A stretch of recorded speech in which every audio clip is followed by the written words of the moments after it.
বিসমিল্লাহির রহমানির রহিম। আমরা আজকে যে বিষয়টা নিয়ে কথা বলতে আসছি, এটা হচ্ছে আমাদের দেখেন এই লিফটার এই যে ল্যান্ডিং ডোরটা প্রায় 2 ইঞ্চির মতো 1 ইঞ্চির মতো গ্যাপ হয়ে রয়েছে, 20 mm। তো আমরা এই জিনিসটা অ্যাডজাস্ট করবো। তো এটা এইভাবে গ্যাপ হয়ে থাকার কারণ হচ্ছে, আমরা যদি দেখতে পাই যে আমাদের ওয়েটে একটা কারণ থাকতে পারে, যে ওয়েট রোপে। হ্যাঁ, আর একটা কারণ থাকতে পারে এই যে বাফার, যে দরজাটাকে যেখানে এসে স্টপ করতেছে, এই বাফারটা হয়তোবা বেশি আগানো। তো আমরা চেষ্টা করবো যে এই বাফারটাকে কমায় দিয়া দরজার অ্যাডজাস্টটা ঠিক করা যায় কিনা।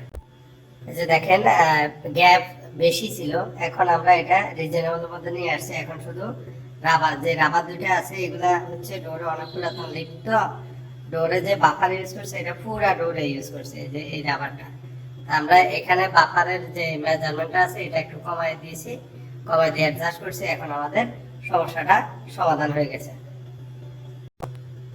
তো ধন্যবাদ সবাইকে, আমাদের পাশে থাকুন। আমাদের লিফট এবং এসকেলেটর সম্পর্কে সমস্যা সমাধানের নতুন নতুন ভিডিও পাওয়ার জন্য আমাদের চ্যানেল এবং পেজকে লাইক এবং সাবস্ক্রাইব করে রাখুন। আল্লাহ হাফিজ।